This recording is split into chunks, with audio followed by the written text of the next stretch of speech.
Hello Scorpio, and happy birthday to you November Scorpios. This is your once a year solar return. We're going to talk a little bit more about it. But first let me introduce myself. My name is Vickieverlie, and you can find me at vickieverlie.com. Do not be fooled by imposters. The decks we're going to use for the tarot portion of the reading is the Chrysalis Tarot for the first Celtic cross. Then we're going to come through with the Rock and Roll Tarot deck 3rd edition, the small deck here. And then we're going to pull a card from the Beast Mistress Animal Oracle cards for your animal totem.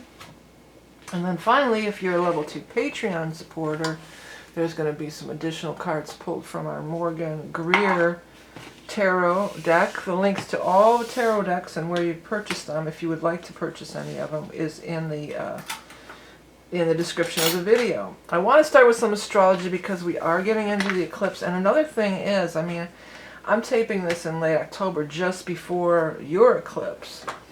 But then as we enter the month of, I was going to say August of all things, but it's actually the month of November. As we enter the month of November, your eclipse is only a week out. So that eclipse is still carrying the energy all the way into November, where we had the eclipse in your first house. And you can go back and watch the October video for more details on that. But so we always have, one side of the eclipse is in Scorpio, so then the other side's going to be in Taurus. Almost always it works out that way because it corresponds to the nodes, and they're always traveling around in the opposite signs too. I don't want to get too technical. But what is happening is there's this eclipse here in Taurus in your 7th house. Now, this is a full moon lunar eclipse. It's occurring on November 8th. And the full moon lunar eclipses are the ones that can potentially clip something out of your life. It's things coming to culmination and then maybe even getting eclipsed out of your life. So there is that potential, but it also can be like some sort of awareness about the other. This is you, me, myself, and I, and this is the other. So this is what's being reflected back to you, how you interact with other people, and one-on-one relationships usually. And it's even the house of open enemies. I don't usually go there, but that is a thing. So it could be, something being eclipsed out of your life is not necessarily a bad thing. So you can use that power to eclipse something out of your life that you don't want, or, something that's being reflected back to you, basically. The other thing that's going on is Aries Jupiter went into Aries back in May. And now it's going to go back in October 29th and all through November and half of December. It's going to go dip back into Pisces for just 6 weeks or so until it keeps, moving on its way. So this is a once every 12-year cycle. It could be reminiscent as to something that went on back in the early part of 2022, like December of 2021 through May of 2022. Something that could come back up. 5th house, though, it's creativity, it's fun, enjoyment, romance. There could absolutely, with your 7th and 5th house being activated in these transit this month, there could be some kind of relationship stuff really popping up here. 5th house is more the, play in the field, the romance, but it's also children, love affairs. 7th house is like committed relationships, like solid partnerships. So these are the two main houses. This is particular to Scorpio rising, and I do recommend this month that everybody does look at their rising sign for sure if you don't know that. But, it could apply to everyone in the Scorpio realm there. And that's what this reading is, too. My thumb, I just cut my thumb in between videos here. Trying to clean some tape off of the scissors and slip my thumb right open. But this is going to be the tarot part of the reading. We're going to do a Celtic cross. There's no gender in these readings. So it's this is the Chrysalis Tarot. We're going to take a look at this general Celtic cross first. Another thing I wanted to mention about you is your solar return if you're a Scorpio sun or even Scorpio rising, because the sun's about to go over your ascendant and start a new cycle. This is your most powerful time to create your reality. Forget about January 1st, New Year's resolutions and all that stuff. This is the time. The new moon eclipse at the end of October, if you're watching this early enough, but it's still active all the way up till the 8th, so you have the whole first week to, do that whatever you want to do to manifest your reality. Some, light a candle or write it out, whatever you want to do. And then your actual birthday, if you're a Scorpio sun. So your actual birthday or solar return is always that powerful time of renewal. That's your personal new year moving forward. Okay, let's get your, I was going to say let's get your animal totem. We're a long way from the animal totem yet.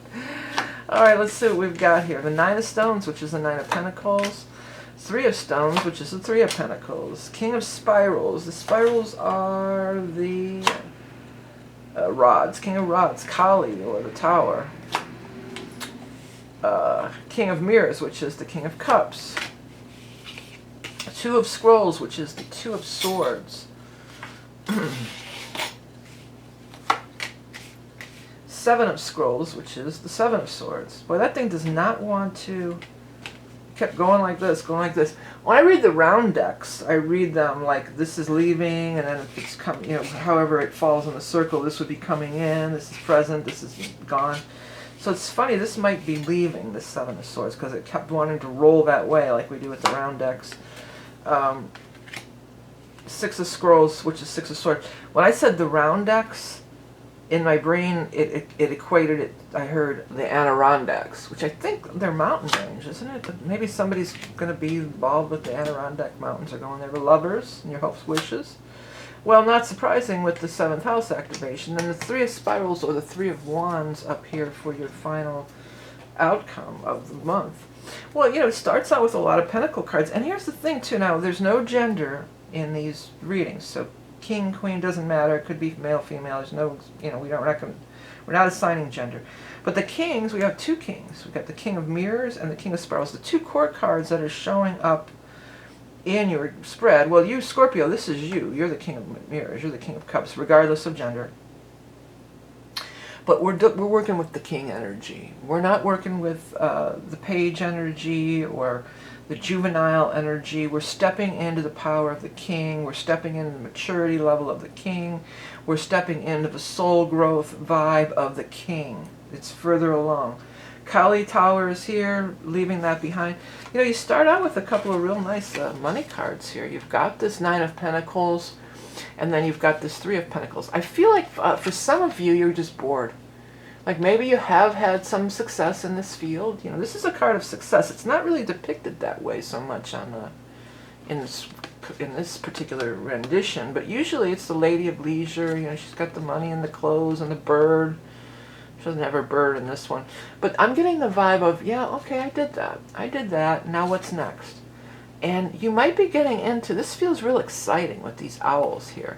This feels like we're talking about stuff, we're planning, it's exciting, we're all excited about the project, and we're all excited about the next thing that we're going to be involved in. And you've got these people. I feel like this represents you, but I feel like this is also another person. It feels like another water sign energy and another fire sign energy. Now, if we use these court cards as timing, as I often do, we are going to be in Scorpio time, water sign season, until the 22nd, where we move into the fire sign. So it could even be, an ongoing thing the whole time, or even during that transitional time around the 22nd, as we move from water to fire, that this is really amping up. There's decisions to be made, but I feel like with the Tower behind you, a lot is behind you, and this Seven of Scrolls too. This is that card of something being taken away from you, or you don't feel, this, if you look at it this way, he looks shut out. I'm noticing too, well, it is the scrolls, I guess that's the suit of the card, but when I did look at this initially, I felt like we were real excited about what's on the paper. Maybe these are blueprints, maybe these are, because we might be building something here, maybe these are blueprints, or maybe this is the whiteboard, the Zoom whiteboard that we're all writing on even, or maybe it's a contract or something like that. And this feels like swift, that Mercury energy of act swiftly, because you might get locked out. But if you get locked out, there's going to be another thing coming along. But there could be a situation where you really need to act quickly, and that wouldn't be surprising either with the eclipse in your sign, technically at the end of October, but definitely, you know, influencing November and beyond, you know, there could be some kind of drastic thing. It's like yay or nay, you're in or you're out, you know. You're in or you're out, what do you want to do? And you may have to kind of act quickly before the opportunity is gone, you know. You're dealing with, you know, it feels like you've got a good core group that you're dealing with. You do want to move on. It may be that you have to say some goodbyes to some people or situations in order to act on this new situation. The Lovers is here in your hopes, wishes, and dreams. So, you know, it could be a sign of, yeah, your relationship's going good, but I'm not really... It is in the section of hope, wishes, and dream, and from this spread, it does feel more like about financial opportunities and stuff like that to me. Final outcome, 3 of spirals, 3 of rods, ships are coming in. So there is success. You've got the 3 of spirals, you've got the 3 of stones. So that is the money, the foundation. You're building this foundation. Well, it's the ending. We're ending up into next year. We're ending up your eclipse cycle. And the node is going to get out of your sign and everything. So that's going to, you know, that is a big cycle. A big cycle ending, not going to come around again for like another 19 years for you, Scorpio. All right, let's go ahead and get our, not animal totem. Why am I rushing to give you that animal totem? I don't know why. I mean, and there is animals in these cards. And we've got the owls here, and we've got some animals here. Some forest creatures, another owl in there. Okay, but let's go ahead. I think with the owls, too, and the kings, or Ace of Cups wants to fly out here. You know, this is talking about elders and wisdom. You know, you're a little older now, you're a little wiser now. So chances are things could go differently. Okay, where you are water, so we're going to look for you in the spread as the water sign energy as an adult, so that would be the Knight of Cups, King of Cups, Queen of Cups. Once we find you in here, then we're going to put the cards around you, and then we're going to see what's around you, what the energy surrounding you are. So whoever shows up first, Knight, King, Queen of Cups, that's going to be you. And I mean, these first cards, they may not count depending on, but we've got repeaters already. We've got 9 of Pentacles already, 3 of Rods already. There was some other repeater I saw in here. I forgot, or maybe not. 2 of Cups. I don't know. I'm not sure. Okay. There you are. Look at this. Isn't this wild? What are the odds? I mean, that's why the tarot is just so magical. What are the odds? Let me put your a row below you and see what we got. But you showed up in the first spread with the Knight of Cups and the King of Rods, or King of Cups and King of Rods, and look where you at right now. You came out directly next to this King of Rods. 2 kings again. King of Rods, King of Cups. So this King energy is part of it. See, I feel there was 3, and look at it how it panned out here too. Technically that's you. But maybe this is you, and these are these other 2. There feels like there's an energy of 3, and then you've got below also this energy of the 3 of the Empress is the 3 card also.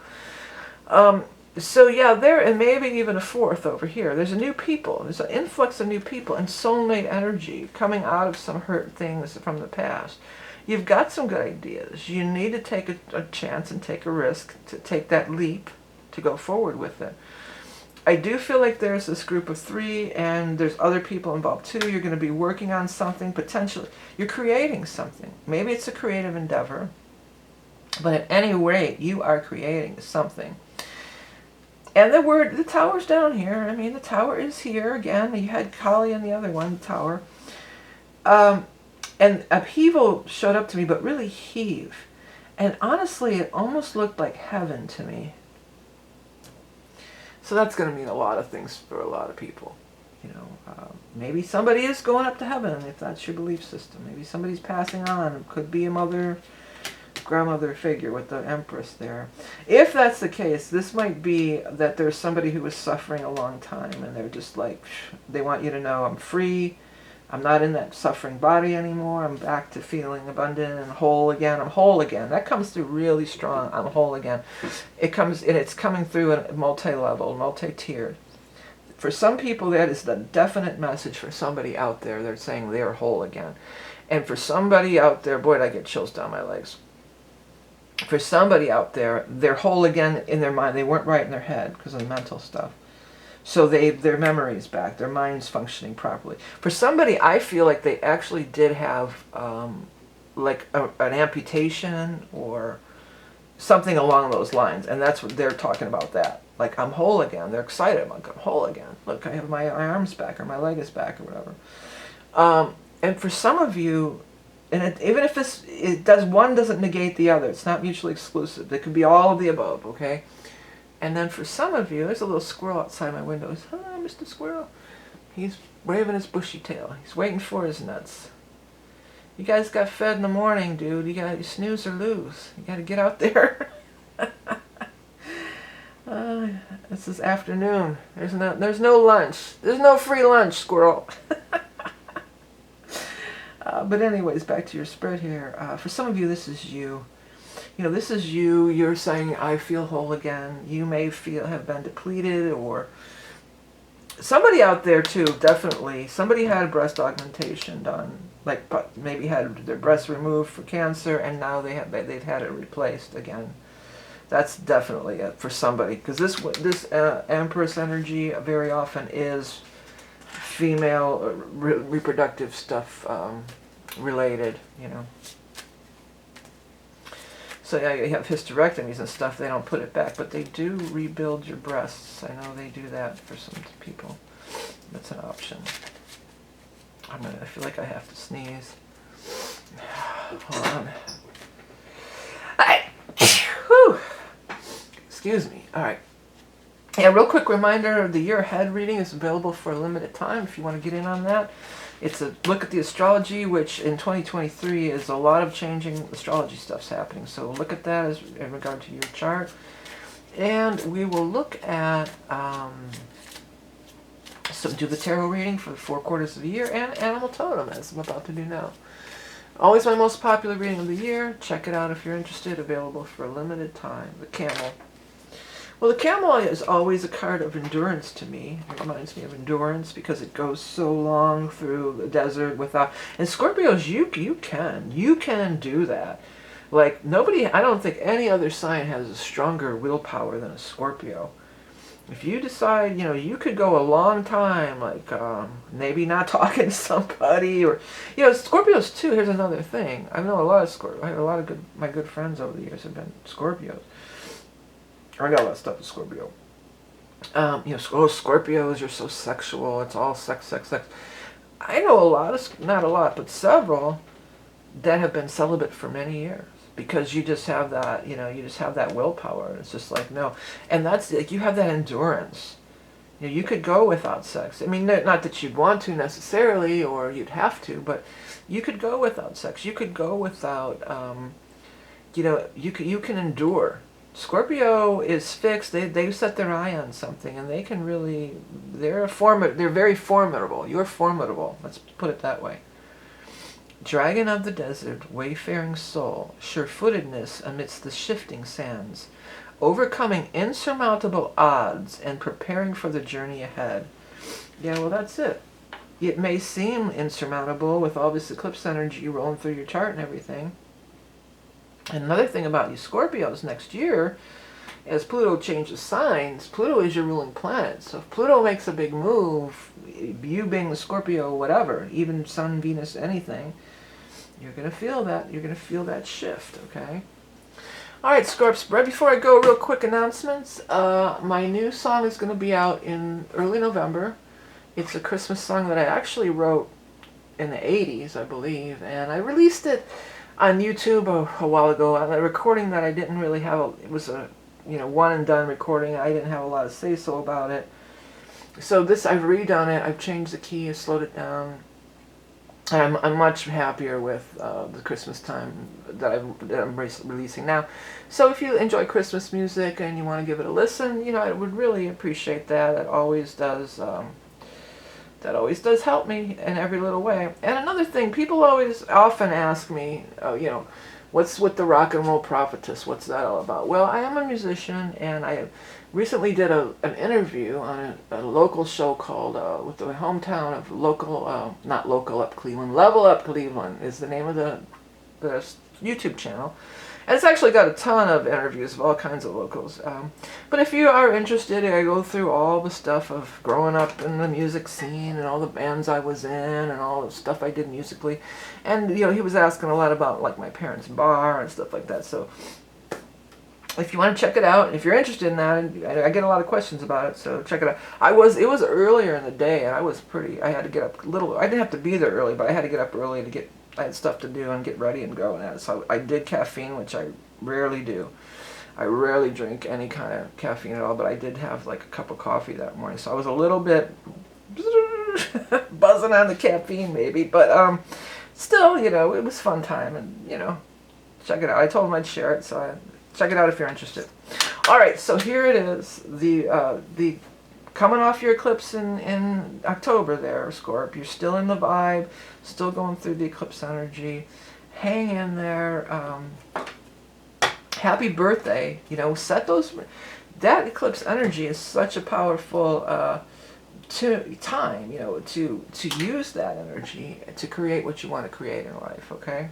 All right, Patreon people are going to be up next. I want to thank everybody who contributes through donations, liking, sharing, commenting. Liking, sharing, commenting costs nothing, and it does help trigger those YouTube algorithms, and subscribing. It's over here down in the bottom right. So I would appreciate your subscriptions and everything else. That triggers the YouTube algorithm, and that also lets me know that you enjoy my content. Happy birthday one more time, Scorpio. Have the best month ever. Patreon's up next. We'll see you again soon.